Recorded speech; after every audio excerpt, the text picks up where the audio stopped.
Glórias a Deus.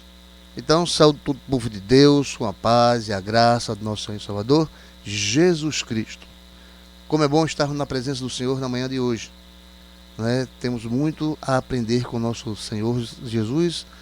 Ele vai nos ensinando hoje para a glória do seu santo e eterno nome. Amém?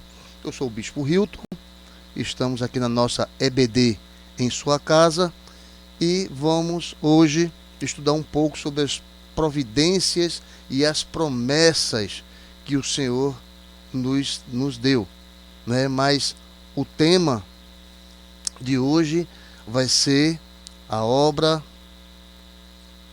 a vida, a obra, a necessidade, a esperança no Espírito Santo.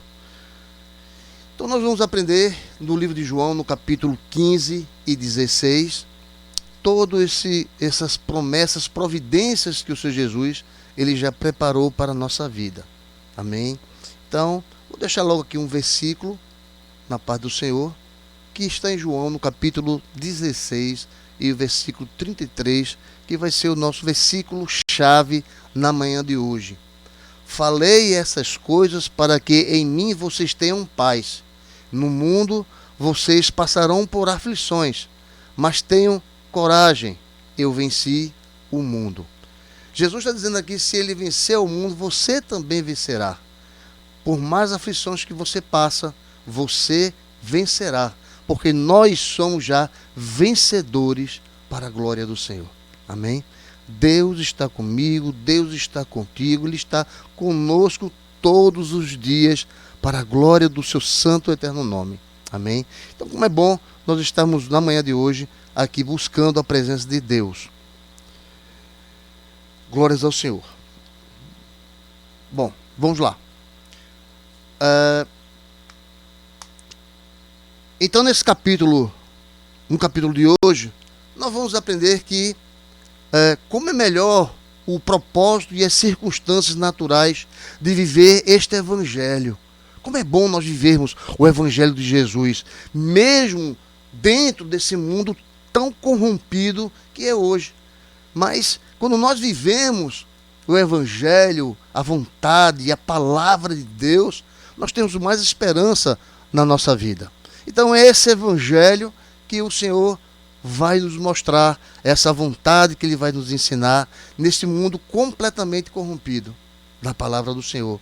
E o Espírito Santo, Ele é o nosso guia, é o nosso consolador, Ele é o instrutor de nós cristãos. É o Espírito Santo que nos ensina, nos educa, nos transforma. É o Espírito Santo do Senhor. E nós vamos ter a plena paz de Deus, mesmo em face a tantas lutas e tribulações que nós passamos. Mas Deus, porque Deus está conosco 24 horas, irmãos. E Deus nos ama. É por isso que nós passamos pelas tribulações e nós vamos dar nosso grito de vitória. E nós vamos também entender que essas dúvidas e os desabores dessa vida, elas passarão. Essas dúvidas vão-se embora, porque a glória do Senhor, Ele está sobre a nossa vida. Então, como o crente, ele deve agir em meio a tantas essas aflições por causa deste evangelho. Porque o crente, ele tem que agir em meio a essas aflições. Como nós vamos fazer isso? E o Senhor Jesus vai nos ensinando. Onde podemos encontrar refúgio e orientação para enfrentar essas tribulações, essas dúvidas? O que nós podemos fazer? E como você compreende o papel do Espírito Santo nos dias de hoje? Como você está vivendo? O que você compreende do papel do próprio Espírito Santo? Aleluia. Amém? Aqui o nosso irmão Borba, nosso capelão Borba, está dando aqui a paz do Senhor Jesus Cristo, meu amado pastor. A paz, irmão Borba, que Deus continue te abençoando para a glória do seu santo e eterno nome. Amém? Então nós temos que viver esse evangelho, viver essa vontade de Deus. E aqui nós vamos aprender algumas coisas, como as providências e as promessas. Nesses 2 capítulos nós vamos dividir, né? Vamos ver o capítulo 15 hoje e vamos ver o capítulo 16 no próximo domingo.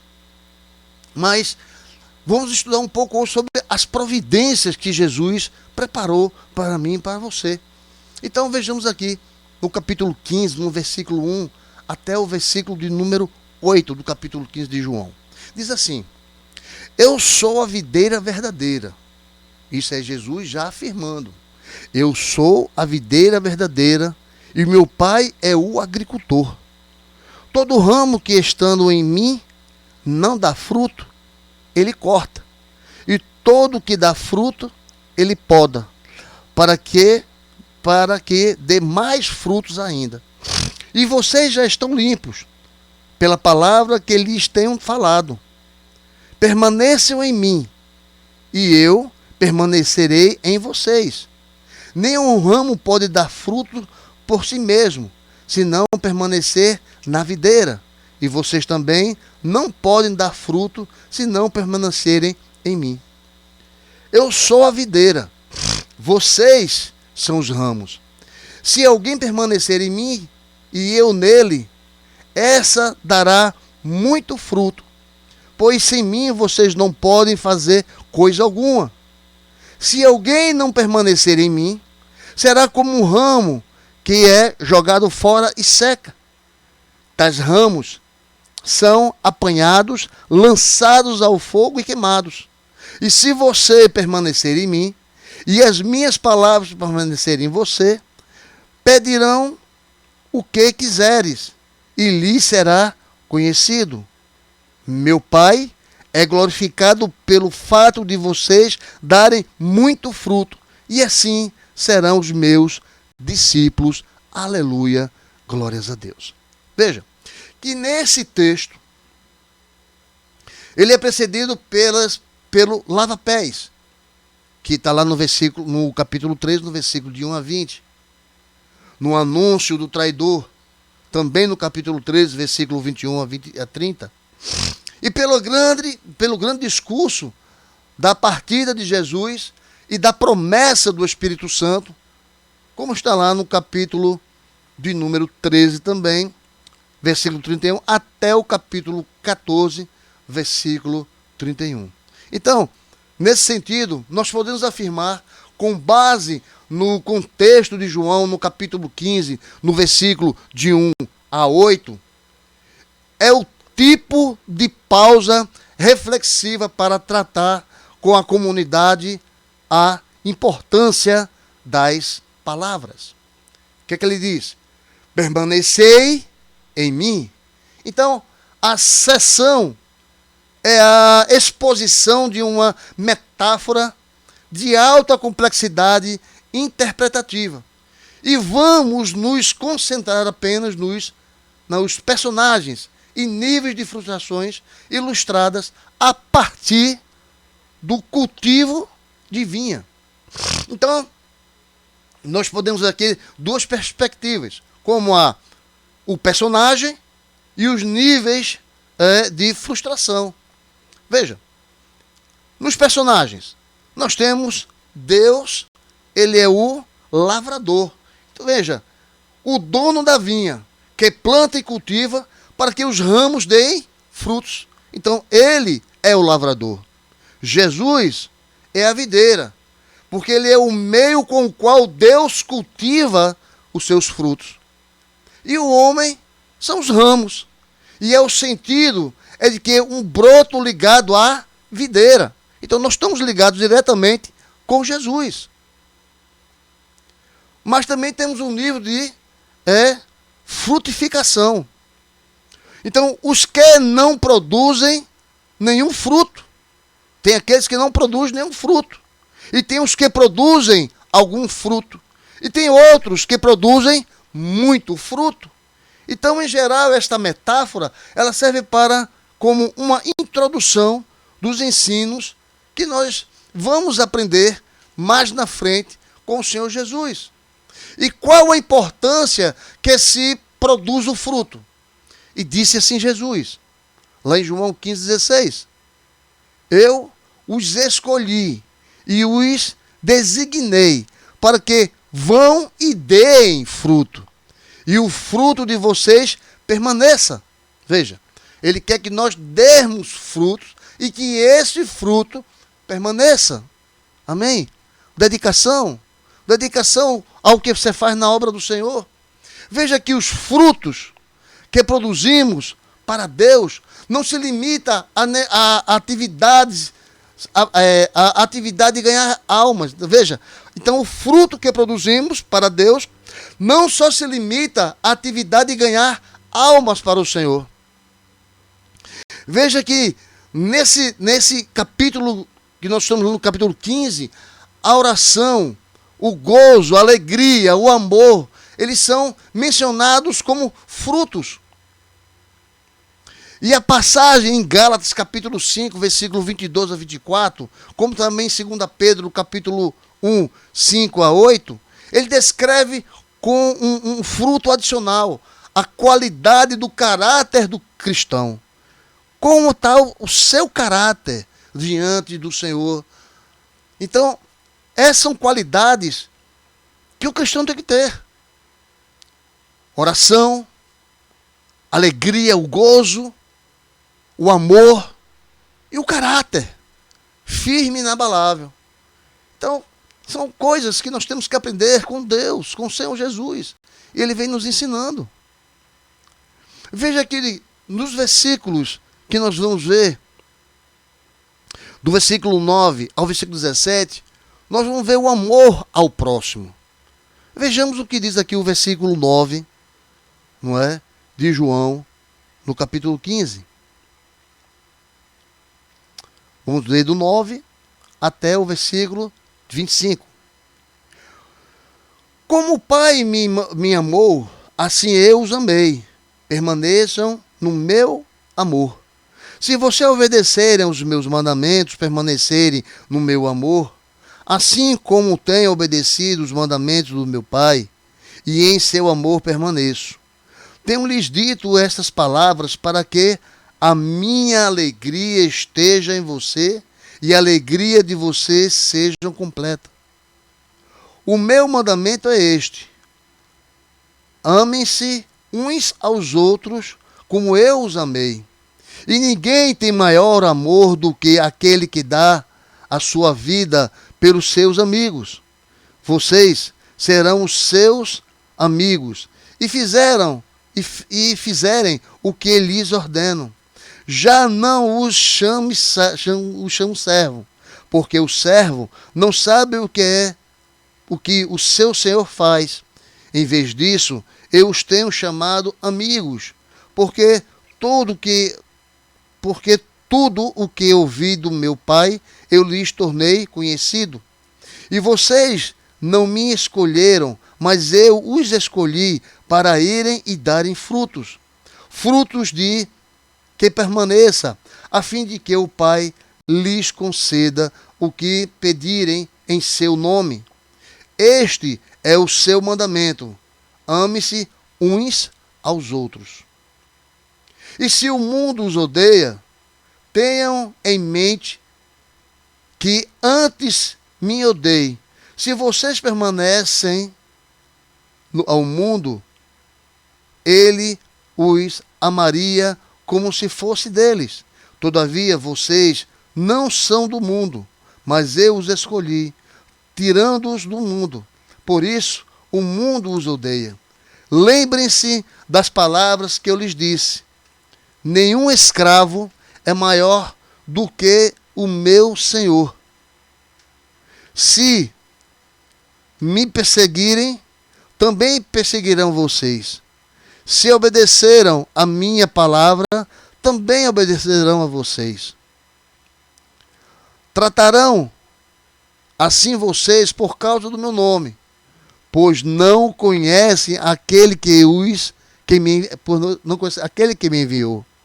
Se eu não tivesse vindo e lhes falado, não seria culpado do pecado. Agora, contudo, eles não têm desculpas para o seu pecado. E aquele que me odeia, também odeia o meu Pai. Se eu não tivesse realizado no meio deles obras que ninguém mais fez, eles não seriam culpados de pecado. Mas agora eles as viram e odiaram a mim e a meu Pai. Mas isto aconteceu para se cumprir o que está escrito na lei deles. Odiaram-me sem razão. Quando vier o conselheiro que eu enviarei a vocês da parte do Pai, o Espírito da verdade que provém do Pai, ele testemunhará a meu respeito. E vocês também testemunharão, pois estão comigo desde o princípio. Aleluia. Glórias a Deus.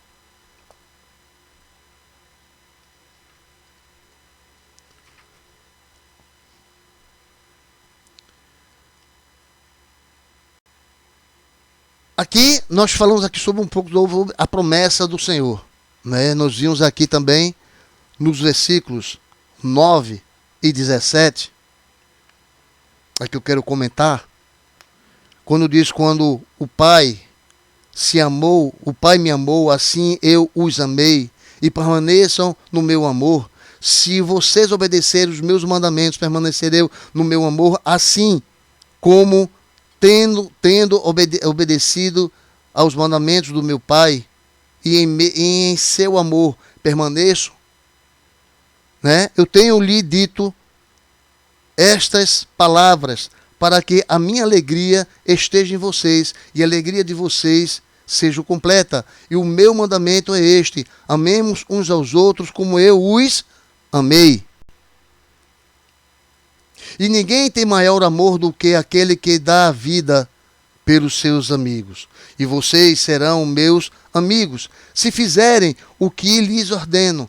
Já não os chamo servos, porque o servo não sabe o que o meu Senhor faz. Em vez disso, eu os tenho chamado amigos, porque tenho o que ouvi do meu Pai. Eu lhes tornarei conhecido. E vocês não me escolherão, mas eu os escolhi para irem e darem frutos, e frutos lhe permaneçam, a fim de que o Pai lhe conceda o que pedirem em meu nome. Este é o meu mandamento: amemos uns aos outros. Então, nestes versículos aqui, no versículo 9, versículo 10, nos permite ver o desenvolvimento funcional do amor, ou seja, o Pai ama o Filho. E o Filho, ele é o modelo e comunicou o amor do Pai. E logo o papel do crente é receber este amor, amar tanto a Deus quanto ao seu próximo. Então, portanto, o caminho certo para frutificar é obedecer à ordem de Cristo. Então isso deve ser feito com alegria, com muita alegria. E afinal de contas, foi Deus que nos escolheu. Nós não escolhemos o Senhor, mas Ele nos escolheu. Ele veio ao nosso coração, tocou na nossa alma, e assim Ele nos trouxe para perto dEle. Então há um amor ao próximo. Esse amor, ele tem que ser incondicional. Vamos amar. Amemos uns aos outros, né? Isso é o que o Senhor, nosso Deus, nosso Jesus está falando no nosso coração. Mas também há o relacionamento com o mundo, como está no versículo 18 ao 25, que nós acabamos de ler. Se o mundo os odeia, tenham em mente que estes me odiou. Ora, se o mundo os odeia, tenham em mente que antes me odiou. E se vocês permanecem ao mundo, ele os amaria como se fossem dele. Todavia, vocês não são do mundo, mas eu os escolhi. E tirando-nos do mundo, por isso o mundo os odeia. Amém, igreja? Então nós fomos do mundo, nós participamos do mundo, nós éramos do mundo. E a partir do momento que você pertence a esse mundo, O mundo te ama. O mundo quer que você permaneça ao seu lado. Mas pela graça de Deus, pelo amor do nosso Senhor Jesus, Ele nos resgatou. Ele nos tirou do mundo e nos colocou na luz.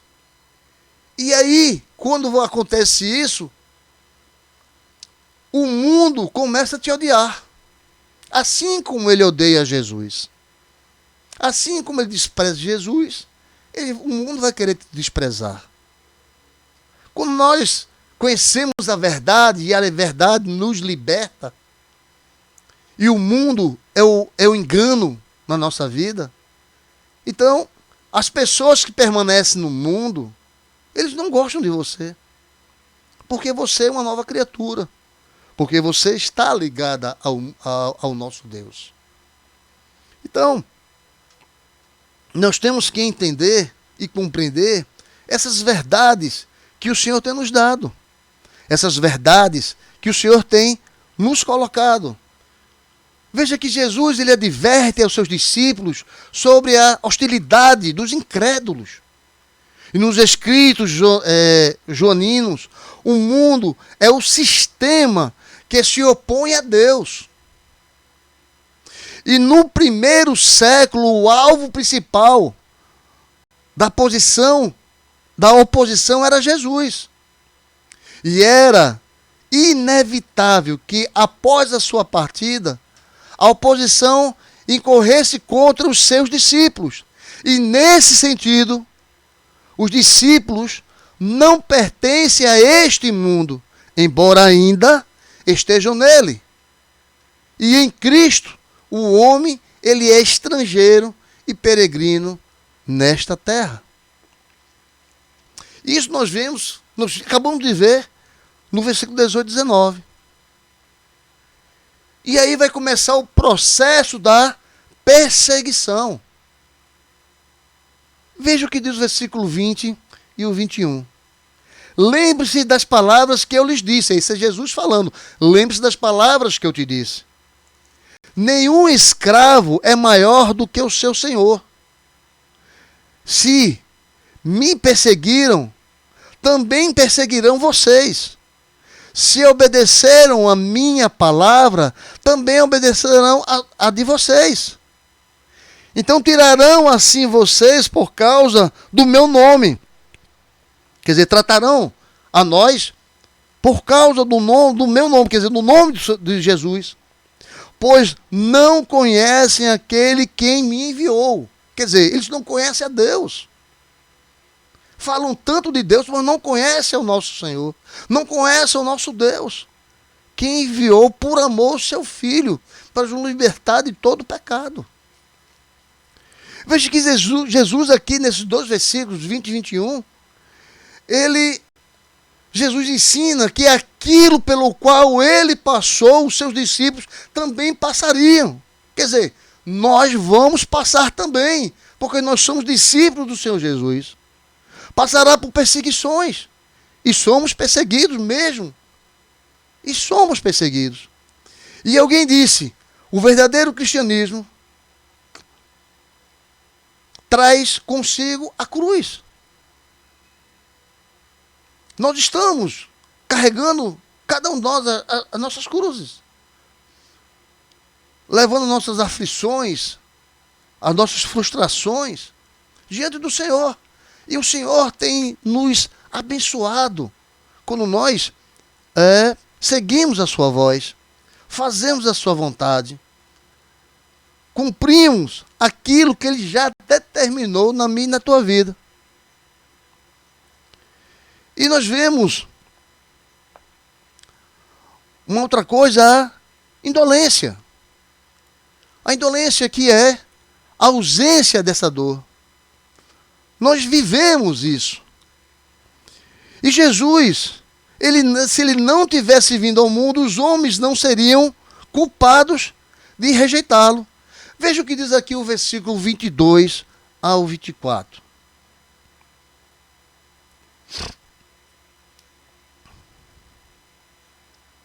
Se eu não tivesse vindo e lhes falado, não seriam culpados do pecado. Agora, contudo, eles não têm desculpa para o seu pecado. E aquele que me odeia também odeia o meu Pai. Se eu não tivesse realizado no meio deles obras que ninguém mais fez, eles não seriam culpados de pecado, mas agora eles as viram e odiaram a mim e ao meu Pai. Amém? Então, a vida de Cristo, ela declara a sua messianidade. Portanto, os incrédulos são indesculpáveis. E a maior parte da geração de Cristo não creu em seus feitos. A grande parte, ainda hoje, não crê nos feitos do Senhor Jesus. E não podemos esperar outra coisa deste mundo que não seja insensibilidade ou apatia. E é evidente que todas essas coisas aconteceram para se cumprir as Escrituras Sagradas, conforme o versículo 25, Salmo 35, 19 e o Salmo 69, versículo 4. Então, analisando a vida da igreja hoje, nesses dias atuais, temos ensinado a cruz, a perseguição e o ódio do mundo em nossa vida. Nós temos falado, ensinado, mostrado isso. Ou nos restringimos a observar isso no mundo, na igreja perseguida? Nós temos que estudar mais, aprender mais. E separado aqui até um texto, Mateus, no capítulo 25. Quando aqui ele fala sobre o julgamento das nações. Que é importantíssimo que o crente, o cristão, ele leia, estude e observe o que o Senhor Jesus nos manda fazer. Porque há aqui o julgamento das nações. Haverá o dia que o Senhor irá nos julgar. E esse dia vai chegar. E quando nós não cumprimos a vontade do Senhor, nós seremos julgados. Veja o que diz aqui em Mateus capítulo 25, versículo 31. Quando o Filho do Homem vier em sua glória, com todos os seus anjos, assentar-se-á em o seu trono de glória celestial. Escute bem o que Deus está falando para você hoje. Todas as nações serão reunidas diante dele. E ele separará umas das outras, como um pastor separa as ovelhas dos bodes. Veja essa ilustração que o Senhor está fazendo. Comparando as nações, as pessoas, como como o pastor separa as ovelhas dos bodes. E colocará as ovelhas à sua direita e os bodes à sua esquerda. Então o rei dirá aos que estiverem à sua direita. Preste atenção que Deus está falando. Venham, bendito do meu Pai, recebam como herança o reino que lhes foi preparado desde a criação do mundo. Veja só, aqui já estão as bênçãos daqueles que vão seguir a Deus, daqueles que seguem a vontade do Senhor. E continua assim dizendo, no versículo 35. Pois eu tive fome, isso é o Senhor falando, e vocês me deram de comer. Tive sede, e vocês me deram de beber. Fui estrangeiro, e vocês me vestiram. Estive enfermo, e vocês cuidaram de mim. Eu estive preso, e vocês me visitaram. Então os justos lhes responderam: Senhor, quando te vimos com fome e te demos de comer, ou com sede e te demos de beber? Quando te vimos como estrangeiro e te acolhemos, ou necessitado de roupas e te vestimos? Quando te vimos enfermo ou preso e fomos visitar? E o rei responderá: diga-lhes a verdade. O que vocês fizeram de alguns dos meus menores irmãos, a mim o fizeram. Então, quando você começa a fazer a obra do Senhor, você está fazendo para o próprio Jesus. É isso que nós temos que entender em Mateus 25. Nesse julgamento que ele está fazendo com as nações. E é esse julgamento que vai ser na nossa vida, que será o juízo final. Nós seremos julgados pelo que nós fizemos ou não fizemos. Se temos fé ou não fé. E esse nós seremos julgados. E no versículo 41 ele diz assim: então, ele dirá aos que estiverem à sua esquerda. Olhe o que acontece àqueles que não seguem a voz do Senhor e a vontade dele. Chama logo de malditos. Apartai-se de mim para o fogo eterno. Veja, escuta a voz do Senhor. Nós temos que aprender com o Senhor. Malditos são aqueles que não seguem a vontade do Senhor. Não cumprem a vontade do Senhor.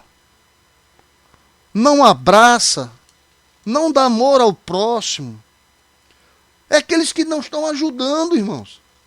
É aqueles que só vão para a igreja para sentar e ouvir e receber. Por isso que o Senhor faz: malditos, apartem-se de mim para o fogo eterno, preparado para o diabo e os seus anjos.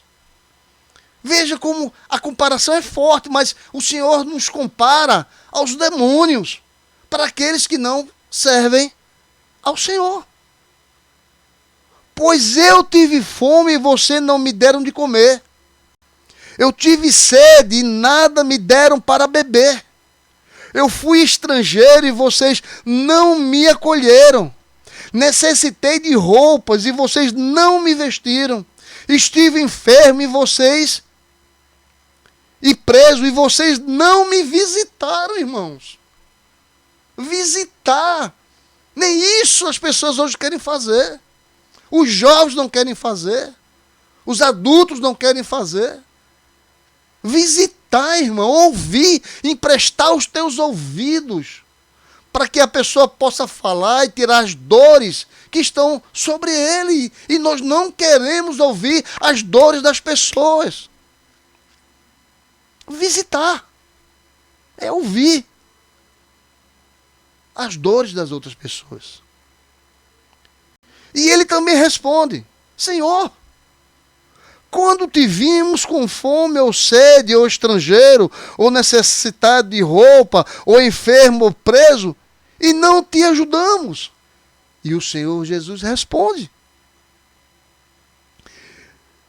digo-lhes a verdade, e o que você deixaram de fazer alguns destes meus pequeninos, também a mim deixaram de fazê-lo. Primeiro momento, Jesus nos chama de irmãos. No segundo momento, eles chamam os necessitados de meus pequeninos. Veja que o amor de Cristo na nossa vida. E esse amor que a maioria das pessoas não tem para dar. Tem para só crucificar, mas não tem para dar. E diz assim ainda, versículo 46, para fecharmos: e estes irão para o castigo eterno, mas os justos para a vida eterna. Seja justo para você ir para a vida eterna. Tem um comentário aqui nesta Bíblia, que eu tenho ela desde 2007. É da editora Central Gospel. Ela foi publicada, editada em 2000. Batalha Espiritual e Vitória Financeira. Ela tem um comentário muito interessante aqui, desse texto, que eu queria comentar só um trecho desse aqui, para ver o que eu falei está de acordo com esse comentário. Veja o que diz assim: na conhecida parábola das ovelhas e dos bodes, encontramos uma das verdades mais reveladoras da palavra de Deus. Jesus usou essas parábolas para falar de uma vinda e da separação final entre os justos e os ímpios. Queremos que o leitor perceba uma verdade importante com relação ao tipo de oferta que Deus espera de nós. Não apenas que conversemos a respeito, mas também para que coloquemos ela em prática. E Jesus deixou bem claro que nem todos os que se dizem cristãos entrarão no céu. Ele declarou: nem todo aquele que diz Senhor, Senhor, entrará no reino dos céus, mas apenas aquele que faz a vontade do meu Pai, que está nos céus. Mateus 7, 21. E Deus quer levantar um povo que põe em prática aquilo que declara. Sabemos que somos salvos pela fé e que as nossas boas obras, por mais numerosas que sejam, não podem salvar-nos. No entanto, os que realmente nasceram de novo pelo Espírito de Deus cumprem a vontade do Senhor, e a vinda de Deus se manifesta em nossas atitudes, revelando que somos realmente nascidos do Pai. E quando ofertamos algo daquilo que Deus nos deu, tempo, amor, habilidade, finanças, ministrando as necessidades dos pobres, com doentes e dos necessitados, estamos, na verdade, devolvendo a Deus. No julgamento, Jesus dirá aos justos: venham, benditos do meu Pai, receberão como herança o reino que lhes foi preparado desde a criação do mundo. Pois eu tive fome e vocês deram de me comer, tive sede e vocês me deram de beber, fui estrangeiro e vocês me acolheram, necessitei de roupas e vocês me vestiram, estive enfermo e vocês cuidaram de mim, estive preso e vocês me visitaram. No dia do julgamento, os ímpios, aqueles que fracassaram em ministrar aos necessitados, que foram egoístas e não demonstraram misericórdia para com eles, serão impedidos de entrar no céu. Ao contrário, serão sujeitos de punição eterna.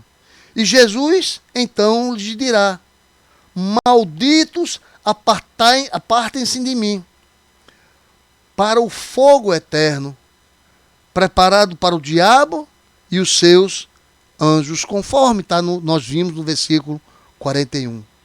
Então, quando nós ofertamos alimento e água aos pobres, nós damos ao Senhor. Quando acolhemos um desabrigado e retiramos as nossas finanças para ajudá-lo, estamos dando ao Senhor. Quando acolhemos um desabrigado e rejeitamos as nossas finanças, nós damos ao Senhor. Quando distribuímos roupas aos necessitados, visitamos os doentes e ministramos aos encarcerados, damos ao Senhor. Então, o tipo revolucionário da oferta de Jesus apresenta neste ensino é por meio do seu exemplo. Vai muito além das simples contribuições com dízimos e ofertas. E essa dávida ela é farta. não conhece limites. E o tipo de oferta que ele deseja e recompensa é aquele dado sem egoísmo, de todo o coração, com motivação pura e de acordo com a palavra. E o tipo de oferta que Deus espera hoje vai muito além das buscas de bênçãos pessoais, que nos leva a contribuir por motivos egoístas. E o tipo de contribuição de Deus demonstra para conosco, ou seja, uma oferta sem fim. Amém, igreja? Oferta sem fim. Ele nos dá e continua dando tudo aquilo de que necessitamos. E o tipo de oferta que Deus espera de nós é um estilo de vida manifestado por meio das nossas ações, satisfazendo as necessidades das pessoas à nossa volta, como ilustra a parábola. E quando seguimos a exemplo da oferta que Deus revela na Bíblia e lançamos a semente por meio das nossas contribuições, colhemos as bênçãos celestiais agora mesmo e nesta vida, além de recompensas na eternidade. Jesus revela de maneira sucinta o que podemos esperar quando contribuímos, liberar e generosamente de acordo com a palavra. Dei e lhes será dado. Uma boa medida, calcada, sacudida e transbordante será dada a vocês, pois a medida que usarem também será usada para medir vocês. Lucas, capítulo 6, versículo de número 38. Então veja como é importante nós servirmos ao Senhor. Será que nós estamos, na nossa vida na igreja, nos dias atuais, nós estamos analisando essas coisas? Eu volto à pergunta, né? Será que nós temos ensinado a cruz, a perseguição e o ódio no mundo, na nossa vida? Será que nós restringimos e observamos isto no mundo das igrejas perseguidas? Então, tudo isso que nós aprendemos hoje com o Senhor Jesus, será que nós estamos colocando em prática, ensinando a nossa igreja, aos irmãos e irmãs, sobre as promessas do Senhor, sobre as recompensas que Ele tem nos dado, que Ele quer nos dar, mas nós é que impedimos as recompensas que o Senhor nos dá? Nós é que somos as pessoas que interrompemos as nossas bênçãos. Só você pode interromper as bênçãos que o Senhor tem para lhe dar. Nós temos que fazer tudo, irmãos. A vontade é de Deus. Então nós temos que obedecer ao Senhor. Fazer a sua vontade. Conforme Ele tem nos ensinado, irmãos. Mas parece que as pessoas, quanto mais ouvem a vontade de Deus, mais tapam os seus ouvidos para que nada venha contra a sua própria vontade, o seu próprio eu, o seu próprio egoísmo.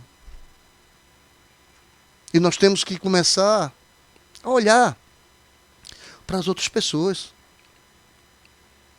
Deus vai nos capacitando, irmão, de uma forma ou de outra. Deus vai nos ensinando, vai nos mostrando. E nós temos que aprender é com Ele. Não existe outro para aprender. Só com o nosso Deus. E Ele vai nos ensinando. Nós temos que aprender com o Senhor. Então, só para a gente concluir nessa primeira fase, que é a fase, não é? Das providências que o Senhor Jesus está nos dando, que nós vamos encerrar nesse trecho, no versículo de número 26 e 27, do capítulo 15, que será a nossa introdução no próximo domingo também, quando ele fala: quando vier o conselheiro, que eu enviarei a vocês da parte do Pai, o Espírito da verdade, que provém do Pai, ele testemunhará o meu respeito. E vocês também testemunharão, pois estão comigo desde o princípio. Amém? Veja que Jesus, ele tinha avisado aos seus discípulos sobre a sua partida e a vinda do Espírito Santo. E nesse texto, nós vemos que o Senhor reafirmou as suas promessas e enfatizou o ministério do Espírito como testemunha da cruz por intermédio dos discípulos. Amém, igreja? Então, a partir daqui, nós vamos começar, no próximo domingo, falar sobre as promessas que o Senhor, ele tem para nos dar. Amém? Então, oremos ao Senhor para a glória do Senhor, para a glória de Deus. Pai amado, Pai querido, nós te agradecemos pela tua palavra, pelo teu ensinamento, por tudo aquilo que tu tens feito nas nossas vidas e as verdades que foram ditas, Senhor Deus. Por isso, meu Pai, é todo aquele que está ouvindo a tua voz da manhã de hoje, todo esse estudo, meu Pai, que o Senhor venha derramar bênçãos sem medida sobre as suas vidas. E que a tua glória, meu Pai, seja derramada sobre a vida de cada um, de toda a sua família, em nome de Jesus. Amém. Amém, igreja? Então, até o próximo domingo. E se você gostou da mensagem, vai lá, dê um like. Vai lá no YouTube, Hilton Brito, e dê um like lá. E tem outras mensagens que você pode estudar, meditar na palavra do Senhor. E Deus vai te ensinar. Amém? Que Deus abençoe. Um grande domingo para a glória do Senhor Jesus. Nós dizemos amém.